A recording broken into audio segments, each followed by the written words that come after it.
What if the biggest story this season isn't the drama we're seeing, but the truth that's being hidden underneath it? Because when you really start paying attention, start questioning that, everything begins to look different. The arguments hit differently, the friendships feel less solid, and the people you thought you understood suddenly become a lot more complicated.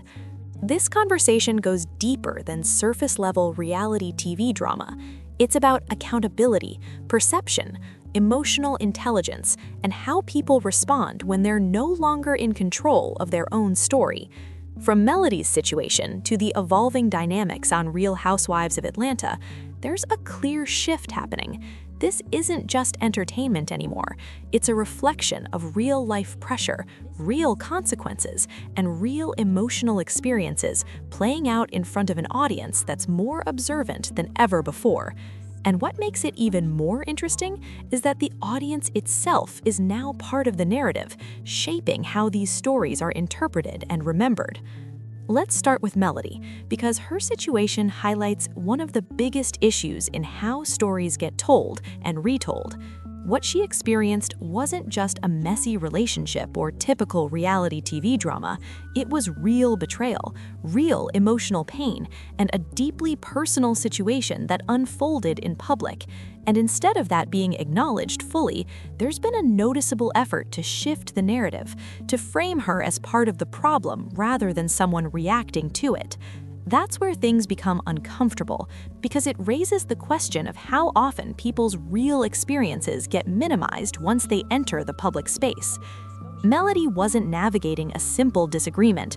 She was dealing with cheating, confusion, and the emotional toll that comes with trying to make sense of a relationship that no longer feels stable. And in the middle of all of that, she still had to process her emotions while being watched, judged, and discussed. What stands out the most is not just what she went through, but how she responded afterward. Instead of staying stuck in that situation, she chose to rebuild. She shifted her focus toward her children, her peace, and her personal growth. That kind of response doesn't get enough credit, especially when the conversation keeps circling back to what went wrong, instead of recognizing what she did to move forward. This is where the role of media and commentary becomes important. When bloggers and personalities start discussing situations like this, the focus often shifts from truth to engagement, and in that shift, nuance gets lost. Platforms like Tasha and others operating in that same space sometimes prioritize reaction over reflection, which can lead to oversimplified or even distorted versions of what actually happened.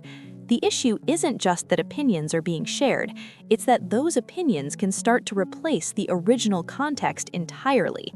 And when that happens, people begin responding to a version of the story that may not fully represent reality. That's how narratives get rewritten without anyone realizing it. It also connects to a broader point about patterns and accountability. When certain behaviors repeat consistently, they stop being isolated incidents.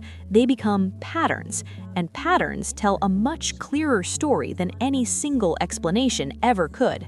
Calling something accidental only works once or twice, but when it keeps happening, intention becomes harder to ignore. Now, shifting over to Real Housewives of Atlanta, this season feels noticeably different, and that difference is coming from the level of reality being shown. Instead of focusing purely on surface-level drama or exaggerated conflict, the show is leaning into real-life struggles, financial stress, health challenges, emotional rebuilding, and the pressure of maintaining a public image while dealing with private issues. That shift is what's making the season feel more grounded and at the same time more intense. Kay Michel's presence is a major part of that shift. She brings a level of directness that disrupts the usual flow of conversations. Instead of allowing things to stay unspoken or be addressed indirectly, she calls them out in the moment. And that changes the energy, because now people have to respond in real time instead of controlling the narrative afterward. That kind of approach doesn't always land comfortably, but it forces honesty into spaces where it's often avoided. Her interactions with Portia highlight something that viewers are starting to notice more clearly. In group conversations, especially when someone is sharing something personal or serious, there are moments where the focus shifts back to Portia's own experiences. It doesn't always seem intentional, but intention doesn't erase impact. And in situations where timing matters, that shift can come across as a lack of awareness. That's where the criticism is coming from, not just what is being said, but how and when it's being said. Emotional intelligence plays a huge role in group dynamics like this, and when it's missing, even small moments can create bigger tension. Drew's situation adds another layer to the conversation, mainly because it continues to feel unclear. There's a sense of inconsistency in how her relationship and living situation are being explained, and that lack of clarity makes it difficult for viewers to fully understand what's happening. When explanations shift over time, it creates confusion, and that confusion leads to skepticism. People start questioning not just the situation itself, but the way it's being presented. What her storyline highlights is that support in relationships goes beyond financial stability. It's about emotional presence, consistency, and the willingness to show up in meaningful ways. When those elements feel absent or uneven, it becomes noticeable, especially in a setting where everything is being observed closely. The disconnect between what is said and what is shown is what keeps people questioning the reality of the situation. One of the strongest aspects of this season is the way it incorporates real struggles into the narrative. Angela dealing with real estate losses, Pinky navigating financial pressure, and K. Michelle opening up about her health challenges all add depth to the storytelling. These aren't isolated moments, they're ongoing situations that influence how each person shows up in conversations and relationships.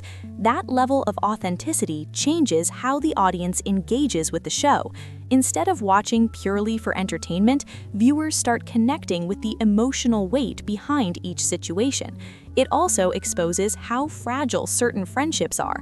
When honesty is introduced into relationships that were built on surface-level interactions, things start to shift quickly. And while that can create tension, it also reveals what is actually real and what isn't. At its core, this season revolves around accountability, but accountability doesn't land evenly across the group.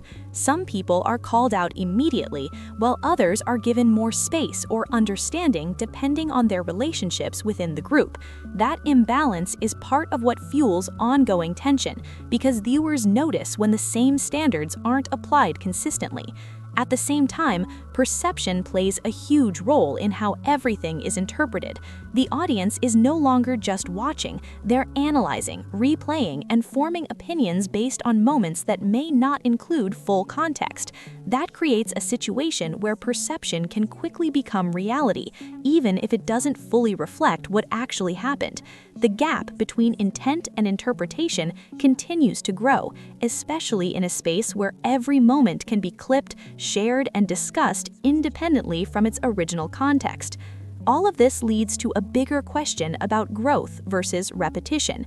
Real growth is visible through consistent change, acknowledging patterns, adjusting behavior, and responding differently in similar situations. But when the same conflicts keep appearing in new forms, it starts to feel like unresolved cycles rather than progress. That distinction is becoming more noticeable to viewers, which is why reactions to the season feel stronger and more divided.